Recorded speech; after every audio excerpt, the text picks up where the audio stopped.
핵국가가 아닌 나라가 핵국가가 됐습니다. 그래서 여러분들 그 유명한 이제 경제학자 우리 흔히 이야기하는 이제 존 메이너드 케인스라는 사람이 있어요. 이 사람이 한 말을 늘 저는 생각을 합니다. 사실관계가 바뀌면은 내 생각도 바뀐다. 내가 슈카가 아주 착하고 도덕적이고 훌륭한 사람인 줄로 알았는데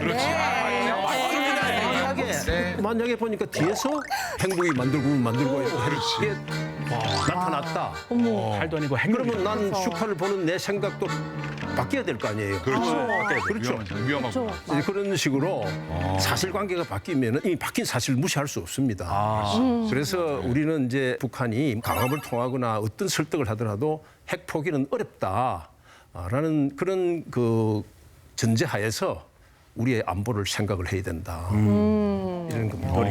어쨌든 전 장관님 피셜 슈카는 뒤에서 핵을 만들고 있을 수 있다. 나는 구독자를 모아서 네, 돈을 모아. 핵을 만들 수도 있다. 뭐 모르지 뭐. 그래서 포스피를 외치지만 사실 알고 보면 그렇지. 알고 보면 유튜버. 진짜요. 예. 어머나. 농담은 여기까지 하고 선생님 중요한 건 이제 우리가 미국의 핵 우산밖에 이제 방법이 없는 것 같긴 한데 어떻게 됩니까? 전쟁 나면 우리나라 보호해줍니까? 지금 미국이 얼마나 언제 우리까지 보여줄 것인가 이거는 아무도 단정적으로 이야기할 수 없습니다. 그거는 여기 있는 우리가 단정적으로 생각 못할 뿐만 아니라 미국에 있는 누구도 단정적으로 이야기할 수 없습니다.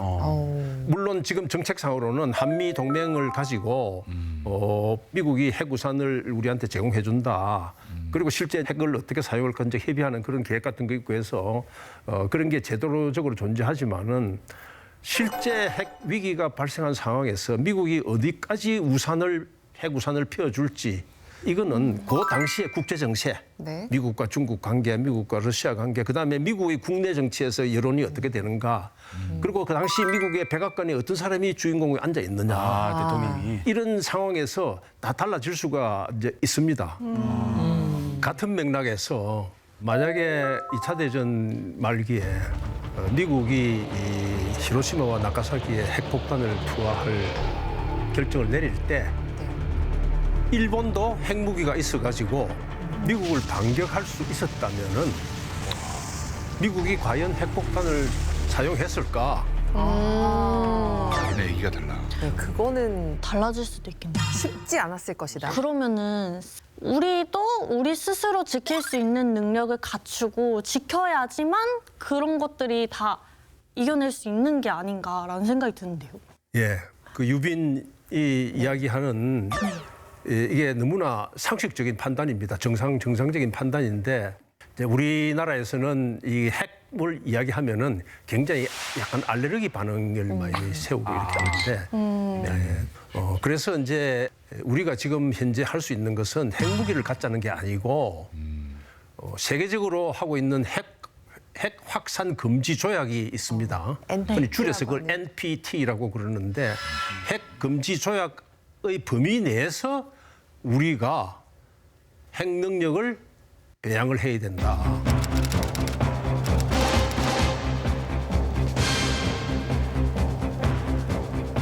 핵 능력을 갖고 있으면은 나라가 위기 상황이 생길 때 자기의 핵 태세를 바로 전환을 할 수가 있어요. 네. 그렇지만 실제로 핵무기를 갖고 있는 건 아닙니다. 이제 그런 나라들이 대표적인 나라가 일본, 독일.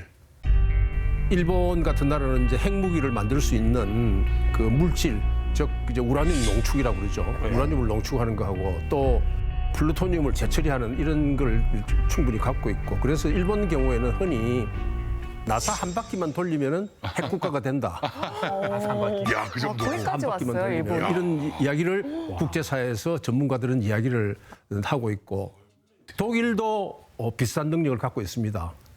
2017년에 트럼프가 처음 들어와가지고 유럽 방어 이제 못하겠다, 나토 탈퇴하겠다, 뭐 이런 이야기까지 하고 그러니까 독일의 당시 메르켈 총리가 Aber wir müssen wissen, wir müssen selber für unsere Zukunft kämpfen, als Europäer, für unser Schicksal. Und das will ich gerne mit Ihnen gemeinsam tun. 이건 무슨 이야기냐 하면은 독일도 핵무장을 하겠다 이런 말입니다. 그 말이 예? 독일 같은 나라가 그런 이야기를 할 수 있는 거는 평소에도 아까 이야기하는 나사 한두 바퀴만 돌리면 핵무장을 할 수 있는 상태까지 가 있는 겁니다. 네. 그래서 이제 우리나라도 네. 태세를 전환할 수 있는 그런 핵물질을 만들 수 있는 능력을 가져야 된다. 이제 그게 우리에게 지금 주어진 과제입니다. 그러니까 우리도 어쨌든 네. 나사를 조이 나사라도 있어야 되는 것 아닌가, 바퀴 정도. 드라이버라도 있어야 되는 거 아닌가 네. 그런 생각을 사실은 국민들은 할 수밖에 없는 것 같아요. 불안하니까. 그렇죠. 그래서 경주 한미 정상회담이 있었고 핵 추진 잠수함 얘기나 우라늄 농축 같은 것들이 지금 테이블 위에 올라와 있잖아요. 그래서 이게 또 후속 협상이 계속 이어졌지만 미국의 지지를 어느 정도 얻었다. 저희는 지금 이렇게 이해를 하고 있는데 맞습니까? 예. 원칙적으로는 이야기하신 게 맞는데 지금 우리가 한미 간의 합의해서 핵 추진 잠수함을 만드는 데 동의했다 이런 이야기를 하니까 네. 마치 우리가 핵무기를 갖는 나라가 되는 것처럼 이야기합니다. 아, 이건 핵무기를 갖는 게 아닙니다. 잠수함을 하는 동력을 하는 그게 사용될 뿐이지 열대로만. 미국에서는 분명히 재래식 무기를 장착하는 핵 추진 잠수함입니다. 그래서 그건 핵무기가 아닌 겁니다. 근데 지금 우리는 마치 그 핵 추진 잠수함이 핵무기로 전혀 마치 다른. 등식으로 되는 것 같은데 그게 이게 아닌 거거든요. 그래서 내가 좀 걱정되는 건요. 네. 미국이 지금 핵 추진 잠수함하는 거는 기본적으로 자기들 만들어 가지고 수출하겠다 이런 뜻이 많거든요. 네. 그래서 미국은 핵 추진 잠수함에만 중점을 두고 우리에게 우라늄 농축하는 능력을 허용하지 않는 이런 방향으로 갈까 싶어서 저는 걱정이 됩니다. 근데 이번 경주회담에서 사실 핵추진 잠수함은 어느 정도 뭐 저희가 보기에 이제 통과가 된 것 같은데 이 우라늄 농축이 재처리 협상은 뭐 말이 나올 듯 말 듯하다가 뭐 정확하게 나온 건 없는 것 같거든요.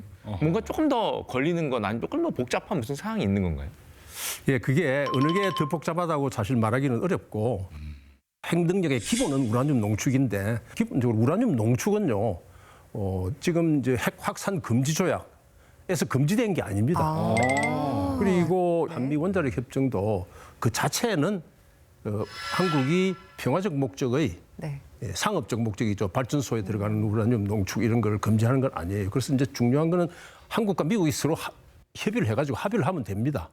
합의하는 과정이 물론 쉽지는 않아요. 쉽지는 않은데 이번에 같은 경우에도 거기에 초점을 두가지고 한국이 우라늄 농축을 할 수 있는 그런 능력을 갖도록 합의를 했으면 더 좋았지 않겠느냐. 그리고 앞으로도 그런 방향으로 진전을 시켜 나가야 될 것이다. 이런 생각이 들고요.